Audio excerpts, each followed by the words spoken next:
Ninguna relación de pareja es perfecta y es muy probable que en algún momento o más veces de las que pensamos tengamos diferencias que nos lleven posiblemente a discusiones, desacuerdos e incompatibilidades.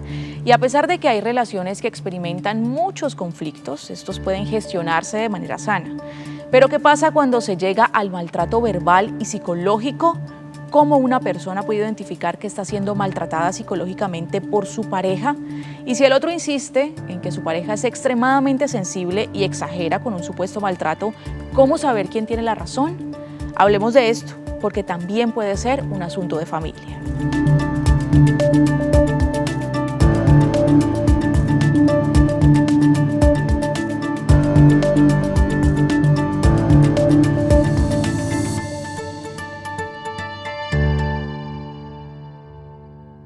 Cómo estuvo de buena la obra, ¿no? Sí, menos mal alcanzamos ahí, gracias. Uy, Melissa está súper cambiada.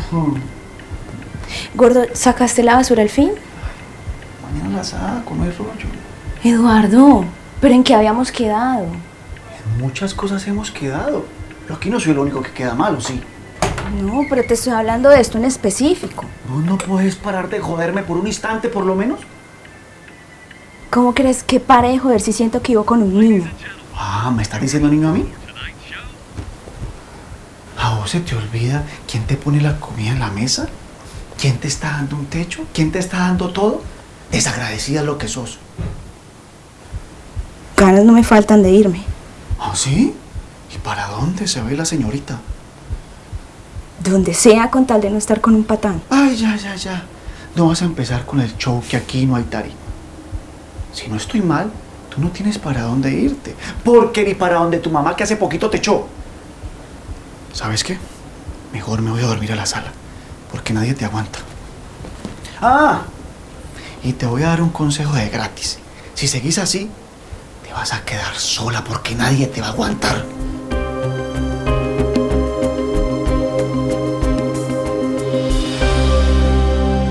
No necesariamente las malas palabras, la grosería, vulgaridades, por decirlo así, significan maltrato verbal y psicológico. Digamos que en este tipo de casos también se nota muchísimo como esas ganas de minimizar al otro, y eso también es maltrato. Lo que se ve es mucha desvalorización, desvaloriza el uno al otro, tanto él, pero ella igual, cae en el mismo juego porque ella le dice, tú pareces un niño, es que estoy viviendo al lado de un niño, y empiezan a hablar y hablar hasta que caen en el tema, se disuelve, que era la responsabilidad simplemente de quién bota la basura. Les cuento que ese es un tema, ¿quién bota la basura? En el consultorio se oye cientos de veces, es que lo de quién bota la basura, ¿no? Porque el tema, sí, la gente tiende a haber un equilibrio en las parejas, entonces se reparten la responsabilidad, pero en este caso ella cae, tanto él, para defenderse de su irresponsabilidad frente a un acuerdo que ya tenían, quién bota la basura, quién lava los platos. Generalmente las parejas hacen esos acuerdos y es un tema hoy día en los... Hay generaciones, ¿no? Que los millennials, los de hoy, los de cristal, son muy exagerados con respecto al aseo y tú lavas los platos, tú cuelgas la ropa, yo la lavo. Pero entonces terminan ambos cayendo en una pelea, otra vez en el modo reptil. Modo reptil es que las personas tenemos un modo huida o un modo ataque y esto se fue en una pelea. ¿Ves? Bueno, yo lo que veo ahí es una reacción por parte de él muy reactiva, y lo que percibo, porque pues estamos ahí dando la interpretación del video, es que ya venían como que los dos tragando, acumulando, y que ya la más mínima cosa iba a detonar pues una discusión de ese nivel.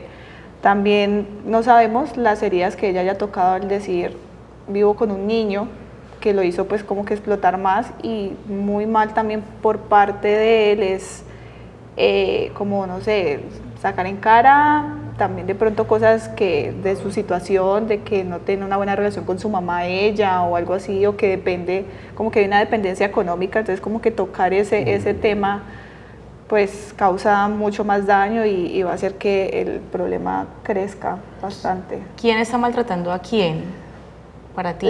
Para mí el inicio de la discusión fue por la reacción de él, porque ella estaba diciéndole lo de la basura, en qué quedamos, y él de hemos quedado en muchas cosas, y su forma no tomó una postura responsable, sino como que me está atacando, yo la voy a atacar. O sea, Lo que dice Juan Gabriel, como que ese afán de defenderse. sí, de defenderse, Sí, y no hace que se aceptar que desate no sacó la una- basura. Es una pelea que de se desate reptiles ahí, una a ver pelea. quién gana, a ver quién se hiere. Generalmente la gente tiene algo que llama el costal del loco, que es el donde mete cosas viejas de que el otro día hiciste, que no sé qué, y en las peleas eso también se usa.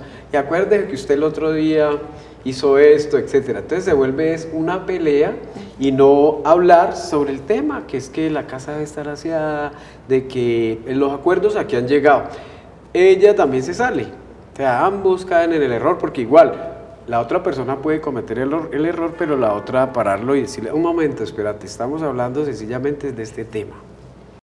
Digamos que también pues lo veo de esta manera, no lo veo como maltrato psicológico, lo veo también de que cuando las personas, no sé si está bien el término pasivo-agresivo, que también cuando las personas no hacen las cosas también hacen daño. Claro. Y lo que yo percibo ahí, y es muy sabio de pronto de parte de la mujer del dramatizado, es que está identificando un patrón que ella vivió, o sea, que tenía su madre, y no quiere repetirlo, y por eso está tomando decisiones para no continuar con eso. Y lo que percibo de él es, no sabemos la historia, ahí vimos fue una parte, Él veo habla que poquito, él no sí, habla- es no una habla persona que mucho. le cuesta expresar sus emociones, cuesta decir lo que y a lo siente. mejor la ama y no ha sido su intención, quién sabe, de pronto le asustó enfrentarse ya a ser padre, y tampoco lo estoy justificando, porque por ejemplo ella está tomando acción, él pues también Sí, debería... hay algo detrás de ambos, ¿no? Hay una Exacto. historia. Bueno, detrás de primero ambos. lo que él dice, no es mi intención, no es que yo no me comporto de esa manera, de alguna manera, bueno, ¿por qué la psicología en un momento dado descubrió que hay un inconsciente? O sea, hacemos cosas que ni siquiera sabemos por qué las hacemos. Él dice, no, es que yo no fue mi intención gritar, etcétera. Pero de alguna manera eso tiene que haber un programa, pongámoslo en esos términos, un programa dentro de él que hace que él se comporte de esa manera. O sea, y lo que vi, sí, ella muy asertiva, porque habla siempre en términos, yo creo, habla de ella, a mí me parece, lo que yo veo es que tú tal cosa. Bueno, ahora lo que tú decías, que ella dice que de pronto tiene algo que dentro de su infancia la marcó, y que no quiere repetirlo, pero pues esa es como la constante. La mayoría de las personas siempre, si no han resuelto su historia afectiva, eso se han puesto en paz, digamos, hay que hacer un examen. Eso lo deberían hacer todas las parejas. Tienen que, digamos, ver su historia afectiva, ver qué cosas en su infancia le causaron heridas para no repetirlo ahora con su actual pareja afectiva. O sea, Jimena, ¿tú tienes pareja en este momento? Sí, sí. ¿Hace cuánto? Hace ya, pues, digamos, un año de conocernos, de estar saliendo desde enero. Y puedo como decir que es una de las relaciones más sanas que he tenido, pero no por la otra persona, porque igual él tiene sus cosas, sino porque he trabajado en mí. Después ya de haber transitado una infancia compleja, y eso lo repetí en mi pareja anterior. ¿Cómo te fue con tu pareja anterior? Digamos que yo nací, mi familia, una familia muy disfuncional, les gusta mucho el licor, violenta. Siempre como que el panorama era ver a mi abuelo pegándole a mi mamá, y mi mamá le respondía pues ya grande. Y hay una historia, ¿no? Porque también la infancia de mi mamá no fue la mejor, la infancia de mi abuelo fue horrible, entonces eso se volvió pues una bomba. Y un domingo, perfectamente, mis domingos era despertarme, los gritos de mi mamá borracha, discutiendo con su esposo, tirándose las cosas, era normal. ¿Cuántos años tenías? Yo solo viví desde siempre. Desde siempre. Pero digamos cuando ya me tocaba a mí asumir la parte de que quebraron el jarrón, quebraron todo, eran mis domingos, levantarme a recoger y a limpiar hasta si quedaba sangre del puño que se habían metido, o sea, era súper fuerte. Muy fuerte, o sea, de llegar policía y todo. Entonces un día tomé la decisión de que me iba a ir a vivir con mi abuela, y mi mamá me dejó de hablar completamente. Para resumir un poco, es que mi mamá me celaba con su pareja, pero entonces el tema era con él, pero lo hacía era conmigo.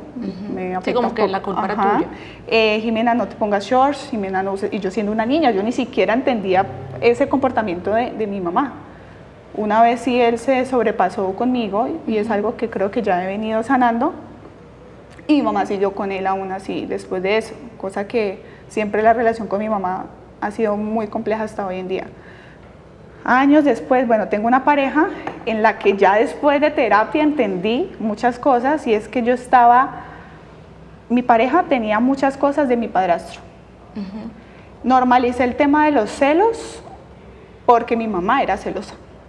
Entonces para mí el tema de los celos era normal en una relación. Pero yo no entendía, o sea, ahorita es que lo entiendo.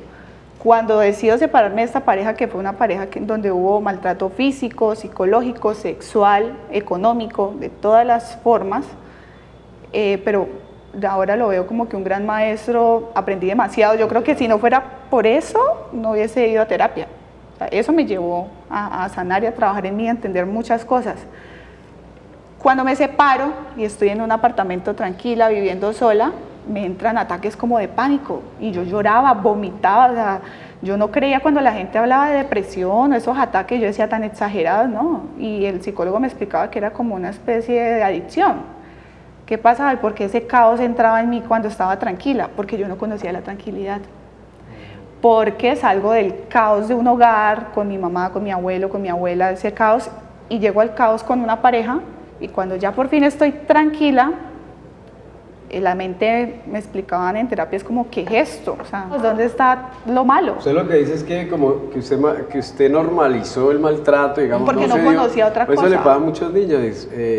Y terminaba buscándolo siempre. Incluso, pues en casos de abuso sexual, ellos no sabían que era abuso sexual lo que les pasó. Y cuando de pronto lo entienden, dicen, mayorcito, dicen, yo tuve un abuso sexual, pero lo leen como mucho después, ya dicen, entonces tal vez lo que te pasó a ti, digamos, de alguna manera, había como lo que pues, está muy de moda la palabrita, normalización, ¿no?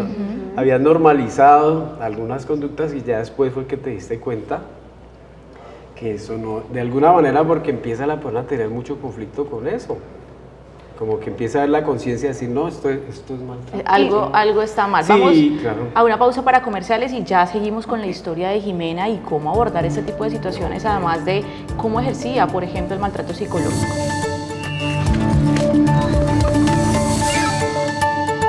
Bueno, Jimena, hablemos un poco de ese tema del maltrato psicológico específicamente. ¿Cómo ejercía tu expareja ese maltrato? Bueno, en el tiempo que estuve con él, debo admitir que mi autoestima se vio, yo me sentía la más fea, me sentía la más tonta, cosas como él era un hombre mucho mayor que yo, de pronto es bueno aclarar eso, 21 años mayor que yo. Ahí ya va también un tema, es que esto es algo de nunca acabar porque ya es el tema de que tuve ausencia de mi papá también, entonces te dicen que estabas buscando. En sí, no sé qué lleva a que uno despierte esa, de que desde niña yo decía, pude haber repetido patrones o haber sido igual a mi mamá o todo, gustarme el alcohol, pero yo desde pequeña decía, yo no quiero ser, todo lo que veía en mi familia decía, yo no quiero ser como ellos, era todo lo opuesto a lo que yo quería. Vi en esta persona, sí, protección, pero también era como la vida me llevó a madurar tan rápido. Yo intenté salir con chicos de mi edad y yo decía que pues no me hallaba. Entonces me entendí con él, pero claro, eran 21 años de diferencia, una vida de diferencia. Aquí hablo del maltrato psicológico, un ejemplo, de que él leía, él devoraba libros, pues yo estaba, pues no puedo haberme en mi edad leído todo lo que él se había leído. Tú sabes acerca de cierto tema y yo, no sabes, pero eso lo debería saber cualquiera. Es decir, te falta ser más intelectual, cosas así. Hay un tipo de maltrato psicológico que es uno que mencionan, el gaslighting. Eso se basó en una película del 1944, en Ingrid Bergman, súper artista. Pues. Y el tipo trataba de convencerla a ella de que ella estaba loca. Pues al final era para robársele la fortuna. Pero este tipo de maltrato psicológico trata de hacer que la otra persona se sienta incapaz. Lo que estábamos hablando de la autoestima, capacidad, digno de amor y ser valioso. Claro, esa persona te llevaba mucho, bueno, por decirlo coloquialmente, mucha papa, digámoslo, conoce muchas cosas, etcétera. Pasa mucho también en las parejas cuando están en etapas diferentes.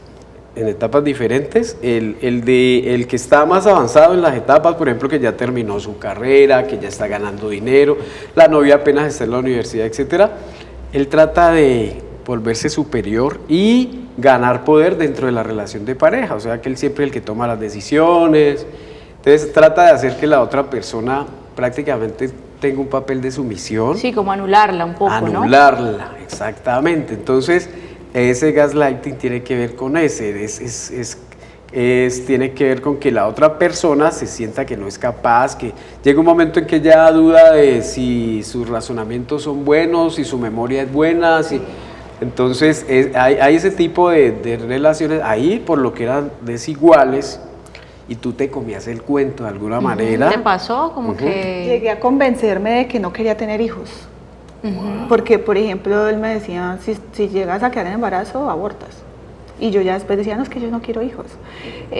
Nunca dejé de trabajar, de ser independiente, pero sí el no creerme suficiente me llevaba a vivir en un estado como de, no sé si la palabra sea paranoia, pero era como que yo me sentía todo el tiempo que tenía que trabajar en mi empresa.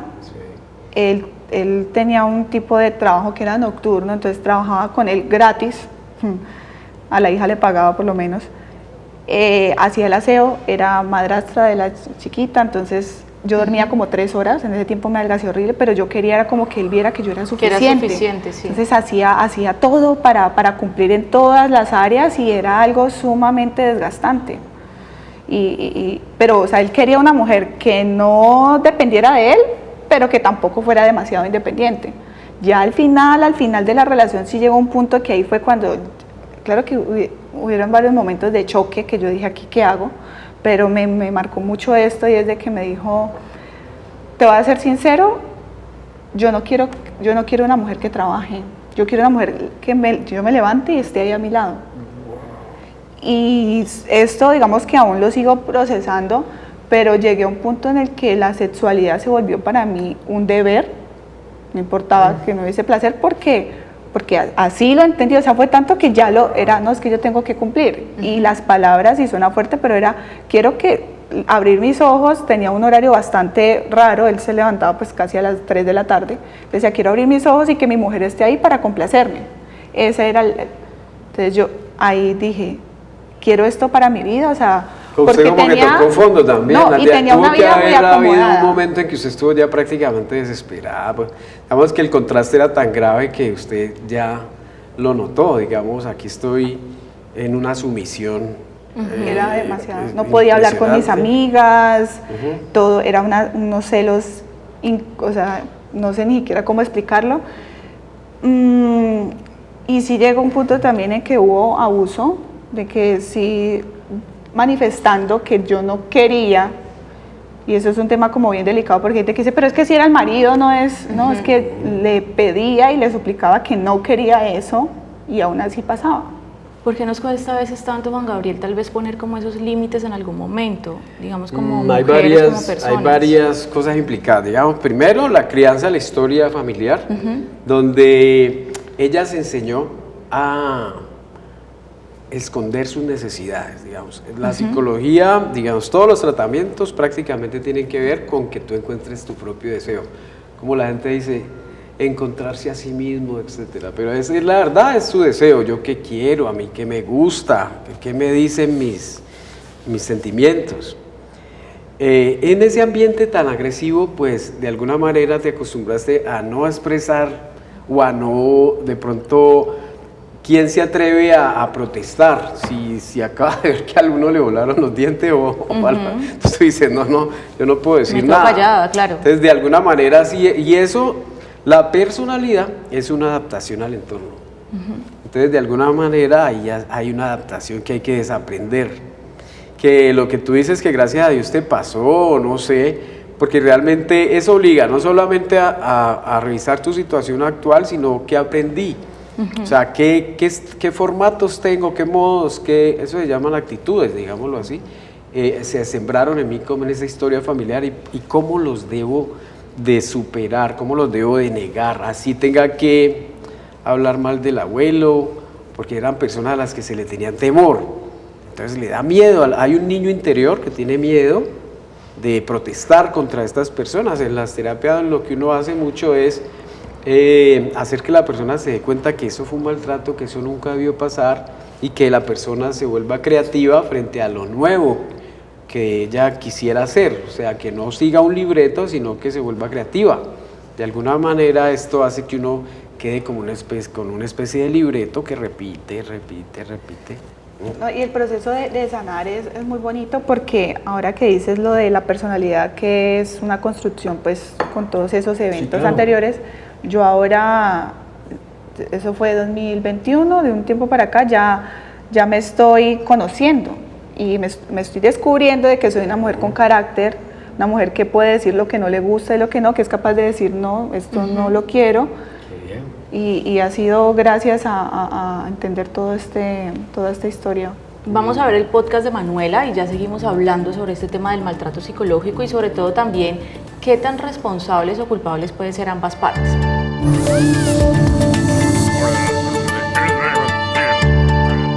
Las relaciones de pareja siempre son complejas y hay pequeños avistamientos donde el conflicto puede entrar capaz en una zona gris, donde a veces no tenemos ni herramientas ni sabemos cómo identificar si es un conflicto normal o si es algún tipo de maltrato, sea psicológico, sea físico o sea mental.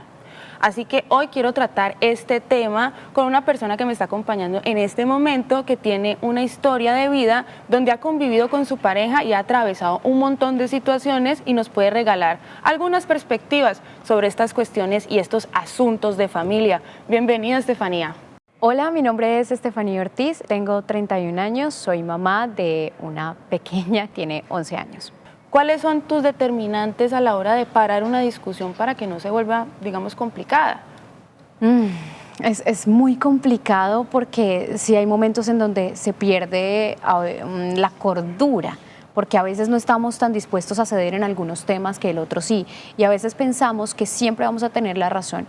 Entonces es muy complejo, pero yo cuando ya empiezo a subir mucho más el tono de mi voz y a ser un poco más hiriente con las palabras que digo, es donde digo, oh por Dios, la estoy embarrando un montón, tengo que alejarme, voy a respirar, tomo agua y me voy. No tiene que ser en esta relación puntual, pero quiero saber, Estefanía, si en algún momento te has sentido víctima de maltrato. Sí, en relaciones pasadas creo que sí. Pues Juan no es el papá de Sofi, entonces pues con el papá de Sofi yo creo que sentí eso. Psicológico, físico.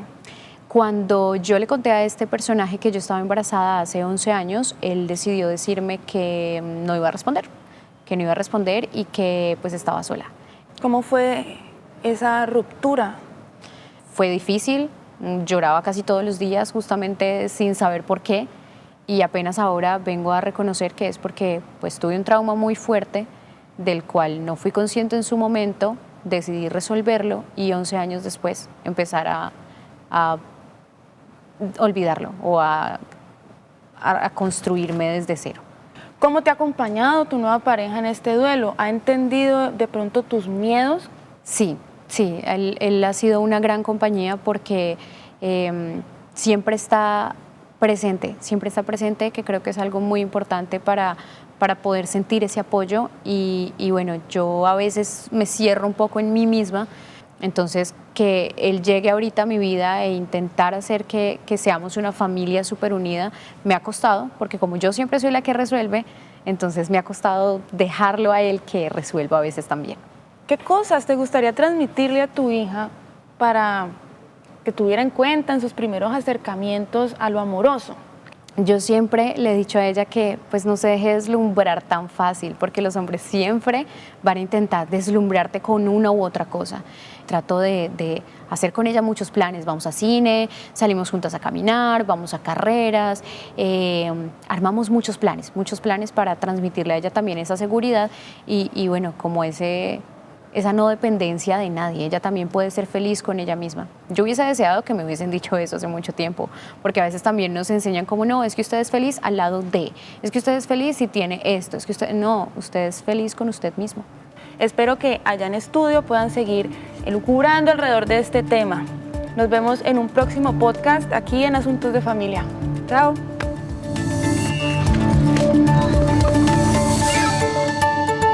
Bueno, el caso de Jimena es completamente extremo y grave, muy preocupante, pero digamos que en los casos en donde hay relaciones de pareja en las que ya no se entienden, en donde las discusiones son permanentes, en donde hay maltrato psicológico, verbal, ¿qué tan responsable es cada parte, tanto hombre como mujer o la pareja en general, de esto?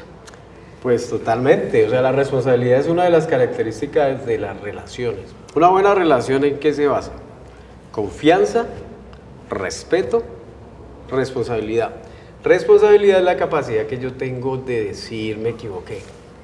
Hay algo que es muy difícil de entender, ¿no? Es el funcionamiento del mismo cerebro.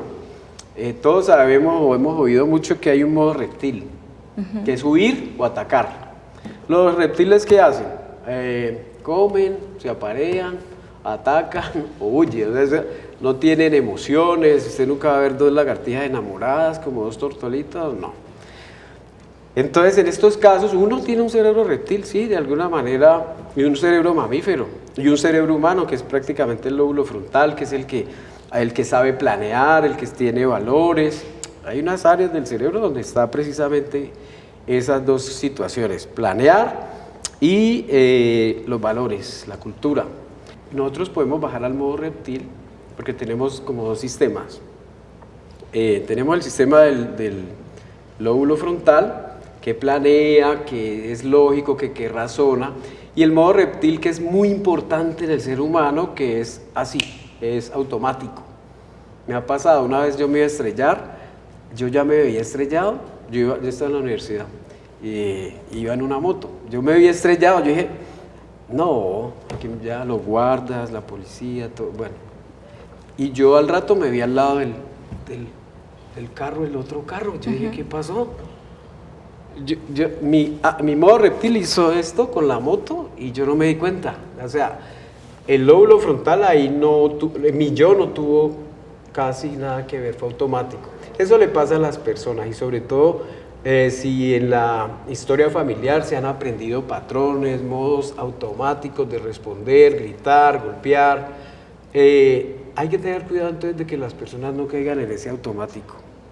Que cuando ven que empezaron a gritar, que dicen, no, espérate un momento, calma.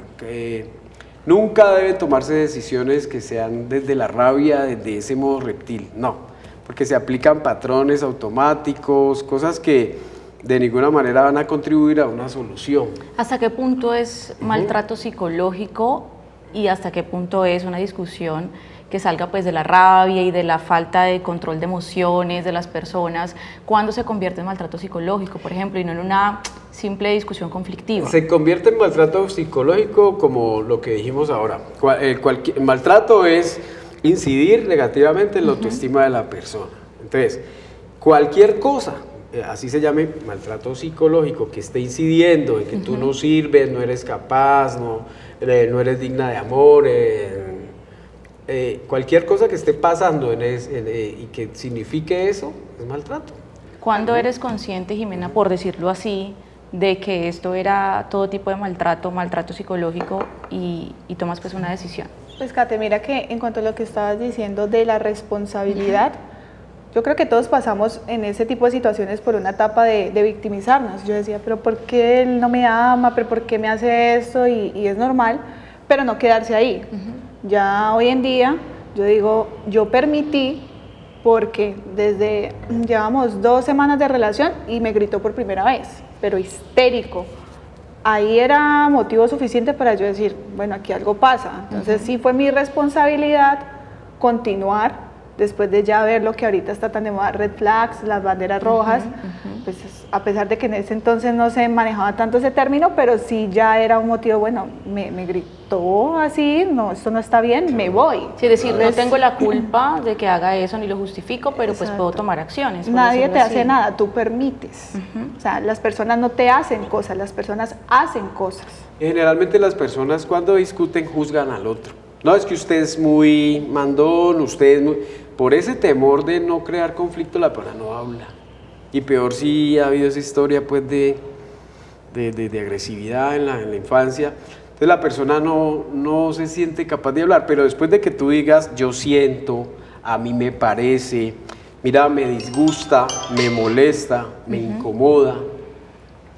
Son como muletillas que uno puede usar para poder hablar de tus sentimientos, o sea, lo que te está molestando, disgustando, incomodando, preocupando. Igual cuando uno tiene una percepción sobre otra persona, puede utilizar muletillas como decir, mira, es que tengo la impresión de que usted, o a mí me parece, yo creo, yo pienso. Esas muletillas son muy importantes y sí le dan libertad a la otra persona que no tema crear un conflicto, porque a ti nadie te puede discutir sobre lo que tú estás sintiendo. De cierta manera, omitir cosas como el hablar, como el ignorar, expresarse, también claro. es maltrato psicológico. Por ejemplo, una persona que la que llaman hoy en día la ley del hielo, por ejemplo, donde la persona se enoja e ignora al otro por completo, no le dice nada, no le dice por qué se enojó, qué está pasando, y pues impone esa manera de intimidar al otro. ¿Eso también es maltrato psicológico? Pues es maltrato psicológico, pero de alguna manera estábamos hablando ahora de que intencional o no intencional. Bueno, todo es maltrato psicológico, pero muy posiblemente la persona no está enseñada a entrar en contacto con sus necesidades, ni tampoco tener la forma de expresarse. No hay esa asertividad. Entonces hay esos dos problemas. La persona no habla, primero porque no sabe concreto hacer conflicto, pero utiliza esto como un látigo, el látigo de la indiferencia, algo así. Entonces hace que, sí, obvio, la otra persona se siente mal, etcétera, pero no hay una solución. Porque no, la solución es hablar. Mira, estoy incómoda con esto, ¿a ti qué te parece? Bueno, del tema que ella crea que en el cual no están funcionando las cosas, de la manera asertiva, que es no juzgando al otro, hablando desde mi punto de vista y empezar a entrenar ese modo, porque eso es como hablar inglés. La cultura nos enseñó a hablar como nos hablaban nuestros padres. Me recoge eso, no quiero ver desorden, etcétera. Así hablan los padres colombianos muchos. Entonces, las personas también hacen los reclamos en los mismos términos, ¿ves? Entonces hay que, digamos, como eso es parte de nuestra historia afectiva, así no hablaron las personas que nos querían, que fueron el apoyo, etcétera, que nos amaban, digamos, hay una repetición incluso de ese patrón, hablar como ellos. ¿Qué tipos de maltrato psicológico, Jimena, identificaste tú de pronto? ¿Crees que tuviste en esa relación? ¿Pero de mi parte? No. Pues como tú como víctima, ¿qué tipo de maltrato psicológico sufriste, pudiste identificar? Pues lo que te comentaba acerca de los gritos, o sea, porque eso se volvió también algo normal, los gritos, ¿por qué no haces esto? Reacciones así muy violentas, ya para mí era normal, entonces también adopté esa postura en algún momento me compartió algo de su historia, por lo cual me sentí conmovida, y él, en vez de hacerse responsable de su historia, yo me hice también responsable de la historia de él. Entonces yo digo que esa niñez de él fue muy dura. Entonces yo adopté como, naturalmente las mujeres tenemos ese instinto maternal, ¿no? Pues me volví su mamá. Entonces yo decía, qué pecado, es que tuvo una niñez más difícil. O sea, él lo justificaba, claro, exacto. Entonces cuando él tenía esas reacciones, perdóname, no sé, yo sentí aquí. Y era, no sé si eso es no sé si es amor, porque yo a veces lo veía y yo decía, me lo imaginaba él chiquito y yo decía, cosa que no hacía ni siquiera conmigo, por eso la base de todo es el amor propio. O sea, así como yo sentía esa, no es lástima, sino me conmovía verlo a él, debía haber tenido primero ese sentimiento hacia mí. Entonces él era violento y yo decía, pero es que no, tuvo una niñez horrible. O él se comporta de cierta manera y él mismo me decía, tú sabes que yo no soy así, tú sabes que yo ni siquiera, y ahí hubo un tipo también no sé si de violencia, de no sentirme merecedora, porque en esos 5 años de relación nunca me dijo un te amo, porque decía que era una palabra muy grande, lo cual me llevaba a mí, y hasta ahora sigo trabajando en eso, en que siento que si alguien me ama, como que yo digo, ¿en serio? ¿Me ama? Porque no pasó en 5 años, ya cuando decido terminar definitivamente la relación, en 1 hora me dijo lo que no me dijo en 5 años, me dijo que me amaba, que se quería casar conmigo, todo, y también que iba a hacer aquello que nunca hizo. Entonces, ¿De esa forma se manifiesta también el maltrato psicológico? Bueno, pues, sí, pero ahí hay también la responsabilidad personal de revisar su historia, en el sentido de que todos los seres humanos necesitamos amor, o sea, afecto. O sea, eso usted lo ve en la pirámide de Maslow, se llama Abraham Maslow, que necesitamos comer, dormir, el impulso sexual, afecto y reconocimiento, o sea, que el otro nos valore, que nos dé un lugar. Cuando no ha ocurrido eso en la infancia, ya no hablamos de una necesidad, que es la normal, todos queremos que nos valoren, que nos den afecto, reconocimiento, pero cuando no lo ha habido, en psicología lo llamamos una carencia, no una necesidad, es como una sed, y la persona hace lo que sea por obtener esa valoración.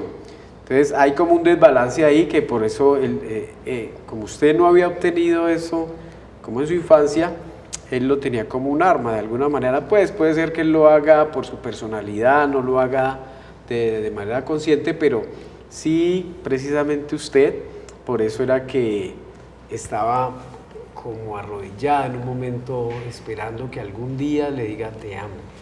¿Ves? Cuando Jimena dice, por ejemplo, que siente que tú tenía que haber pasado por eso, que fue una enseñanza y que fue un aprendizaje, ¿eso es una manera como de uno no sentirse tan culpable, tal vez? Pues de todas maneras, todas las relaciones son experiencias de aprendizaje. Y a usted le tocó, digamos, el destino le dio como esa carta, tome. Ahí le puso ya hice un envío. Y eso que por eso usted dijo es que era un maestro. Sí, realmente las cosas no nacen aprendidas, fuera de eso tiene una historia familiar, una historia afectiva. Entonces, es difícil que la persona sea perfecta en sus relaciones. Yo recuerdo que también tuve, digamos, en la adolescencia o cuando era muchacho, yo era torpe para cosas. Entonces yo recuerdo una vez que mi pareja, la muchacha, decía que era que yo estaba hablando mal de ella, una bobada, porque eso era pues de adolescente. Yo por eso no le volví a hablar a ella. Yo dije, ¿cómo puede pensar eso de mí? Que si yo la amo, si yo la quiero, eso es lo último que haría, hablar mal.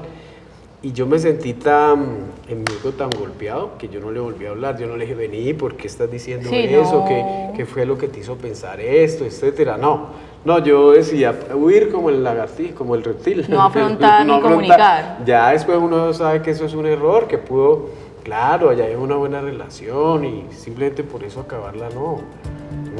Vamos a ver futuros asuntos con Manuela y regresamos también de una pausa para comerciales.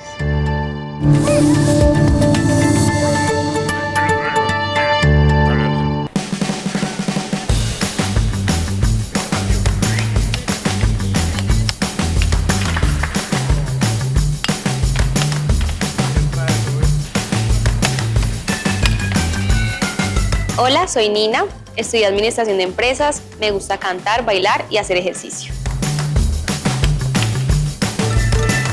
Hola, yo soy Tiana y me gusta cantar y actualmente soy diseñadora gráfica. Hola, ¿qué tal a todos? Mi nombre es Camilo Suárez, estudiante de Comunicación Social. Me gusta el fútbol, la natación y el yoga. Chicos, las relaciones amorosas son un escenario complicado y dicen por ahí que cuando hay confianza hay conflicto. Camilo, ¿has tenido experiencias con tus parejas donde el conflicto haya pasado esa tinta hacia el maltrato? ¿Maltrato físico o no? ¿Verbal? Sí. Yo como soy una persona tranquila, yo dejo pasar muchas cosas que no tuve que haber dejado pasar. Y pues a la final eso a largo plazo es malo. ¿Cómo resolviste esa relación? Y hay un punto donde uno no ve salida, ¿no? Pues yo no le hacía caso porque yo no me dejo provocar. Yo pienso en mi tranquilidad, la verdad. Pues con las personas impulsivas simplemente hay que responderles con silencio. Ya, pero no tengo nada malo que decir de ellas, solo eso. por si lo ves. Tiana, esas red flags que dices, ¿te están protegiendo de qué? Uno de mis red flags que yo digo definitivamente no es que traten mal a la mamá. Para mí eso es como que, o sea, si tratas mal a tu mamá, tratas mal a cualquiera. ¿Cuál es el momento determinante para ustedes parar y protegerse de un futuro o posible maltrato, Tiana? Es que mira que a veces hay cosas que uno no ve, sino que lo ven los externos, ¿sí? Por eso empiezan a haber relaciones tóxicas. Y, por ejemplo, en mi caso me pasaba con alguien que era 5 años mayor que yo y tenía cierto abuso de poder porque era psicólogo, entonces él como que de una otra manera te manipulaba, pero tú no estabas viendo eso. Pues en mi relación pasada sí hubo mucho conflicto. Igual siento que la persona que es como así manipuladora y todo, no empieza a ser así. Primero empieza a enamorarte, primero empieza como a engancharte y luego cuando tú ya estás súper enganchada, entonces empieza como a manipularte, a sacar cosas para que tú te sientas culpable. Es un juego mental bastante heavy. ¿Qué cosas has hecho y modificado para no volver a caer en estos escenarios de maltrato difuminados? Muy simple, poner límites. Si tú me respetas y me alzas la voz, para mí, ya. O sea, hasta ahí voy. Si yo siento cualquier grado de desconfianza, porque obviamente la persona lo ha hecho ver así, también. Si yo vuelvo a tener otra relación, obviamente pues no sería la misma persona y la idea no es seguir con la misma dinámica, sino cambiar todas esas cosas que por decirlo así me hicieron mejor persona. ¿Ustedes creen que después de estas experiencias a uno le cambia la autoestima? Yo creo que sí. O sea, después de que uno acaba de salir de eso, sí. Porque es como que, bueno, ¿qué soy? ¿Será que no soy tan valorada? ¿O qué es lo que he hecho mal? ¿O qué es lo que tengo que cambiar? Pero yo creo que uno tiene que romper con esas cadenas y valorarse, ¿sí me hago entender? Y mirar qué cosas puedes mejorar, porque como dice él, no todo es perfecto, uno no es perfecto y ese tema de esas relaciones tóxicas, uno también se vuelve tóxico. Eso pasa con muchas personas, que incluso hay muchos hombres que dicen que son malos hombres porque una mujer fue mala mujer con ellos. O sea, deberías poder mostrarle tu esencia y no como que, mira, soy así porque me trataron mal. Para mí eso es como disculparse. Los dejo allá en estudio con esta información para que discutan este tema y yo me quedo con ellos jugando un poquito más. Chao. Pues.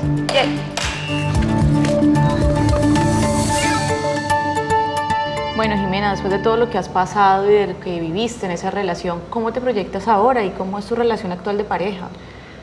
Bueno, vuelvo y repito, esto era completamente necesario, ya si lo vemos desde un tema holístico, creencias, tener esa relación me llevó a tocar fondo para sanar no solo esa relación, sino la relación familiar. Hablo de sanar porque también es importante entender cuándo es necesario poner límites. Hoy en día no tengo, o sea, tengo contacto cero con mi familia y es entender que también eso no está mal. ¿Cómo era necesario esto que sucedió? Porque gracias a eso entiendo mi valor como mujer. Tengo esa empatía hacia la situación que pueden estar viviendo muchas mujeres que de pronto, no sé, también por temas financieros le temen a separarse o no son felices y no saben cómo hacerlo, o le tienen miedo a su pareja, bueno, cantidad de razones por las que no son capaces de tomar esa decisión. Y siento que desde mi trabajo, desde mi marca, desde mi experiencia, estoy impactando a otras mujeres y ese es mi propósito de vida.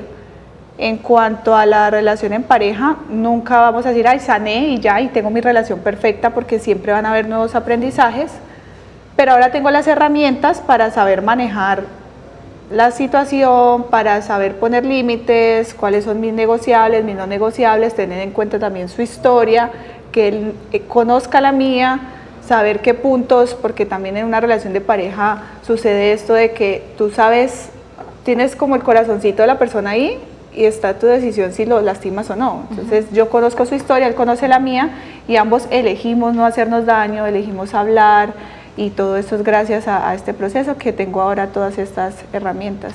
Juan Gabriel, yo quería saber, a veces vemos que el maltrato por lo general lo hablan y lo viven las mujeres, pero del otro lado también se vive. Igual. ¿Y existe ese igual. maltrato psicológico también contra los hombres? Obvio, porque igual está la historia familiar, digamos, nosotros vivimos una cultura que no propicia tampoco mucho el buen trato. Los padres también han sido muy maltratadores, muy autoritarios, etc. Entonces, el papel de cada cual es examinar si está siendo feliz o no, porque es que cuando yo tengo una terapia empiezo hablando del sentido de la vida. Tengo que hablar de eso. ¿Cuál es el sentido de la vida para usted? ¿Qué lo hace feliz? Y dentro de eso tenemos que el ser humano tiene unas necesidades que son inherentes. O sea, no podemos decir que nadie necesita afecto o que hay gente que no necesite valoración, reconocimiento, logros, etcétera, una serie de necesidades que tiene el ser humano. Si la persona está notando una ausencia o que hay una parte donde hay una falencia, no se siente feliz en su sexualidad, en su parte afectiva, en su parte de valoración de la otra persona. ¿Para qué tenemos una pareja? Pues para llenar esas necesidades de afecto, la parte del impulso sexual y la de valoración o reconocimiento, digamos, tener eso estable. Si eso no está pasando, pues la persona tiene que haber una alerta. Primero, no estoy viviendo mi vida porque no estoy satisfaciendo, digamos, estas necesidades que son propias de un ser humano, y la persona tiene que haber ahí una alerta. Ahora, ¿dónde aprendí a aguantar? ¿Dónde aprendí? Es como decir, estábamos hablando de tu historia familiar, ¿dónde aprendí a no hablar? ¿Dónde aprendí a aguantar? Es tanto curioso lo que me preguntaste, tanto el que ataca como el que aguanta, ambos tienen dos falencias. Que la persona diga, no, un momento, no, a mí no me hables así, no te permito, o sea, que ponga los límites, porque si no se ponen, se normaliza, pues como dice la gente hoy día, y empieza a decaer la relación. Eso va a tener fecha de vencimiento, como tienen las cosas fecha de vencimiento, por detrás ya tiene la raya. El tema de los hombres yo creo que es más complejo porque se les ha enseñado que los hombres no lloran, los hombres no. Y es lo que hablo con mi pareja, de que él dice, es que no me gusta decir lo que siento. Es más Entonces, difícil para ellos, ¿no? Es un tema cultural. Y triste. también podemos hablar que la familia es una subcultura. Entonces son cosas que aprendimos, obvio, eso es parte de lo que pasa con el ser humano. El ser humano cuando está niño, tiene que ser criado por un grupo, y ese grupo es que le va a decir cómo es la vida allá afuera, para que la meta en una instancia que se llama super yo. Estamos hablando de psicoanálisis, para que él se guíe. No, acá no se come vaca porque la vaca reencarna y no sé qué, le dicen al niñito. Entonces el niñito cuando está grande ya tiene esto acá sembrado. Sistema de creencias. Un sistema, pero la persona después tiene que volverse creativa. Ya una vez que se crió, que ya no lo van a echar del grupo tan fácilmente, y que ese temor no está, pues porque ya está adulto, porque ya es autónomo, porque ya es productivo, porque ya es la hora de que la persona entonces empiece a revisar qué me sirve y qué no me sirve de esto que viví. Que aprendí. Y una de esas está en los hábitos para resolver problemas, si se es gritando, si no gritando, si no debo de permitir esto. Me toca mucho con los niños, con las terapias, enseñarlos a decir, me da el favor y me respeta. Le digo al niño, venga, déjalo filmar. ¿Cómo es que dijo? Que los niños aprendan desde niños. A poner límites. Sí, ay no, es que incluso desde el jardín, que Laura me empuja y que no sé qué, pues hacerlo para mi sobrinita en estos días. No, hay que a la niña decir, no, Laura, conmigo, no hagas eso conmigo, o sea, que de una vez, no que empiecen a decir, profesora, mire que es que Laura me empujó, no, ella resuelve, no, a mí no, conmigo no hagas eso. Juan Gabriel, Jimena, gracias por acompañarnos en Asunto de Familia. Uy, la felicito, ¿no? Muy claro, sí. Muchas gracias. Muchas gracias.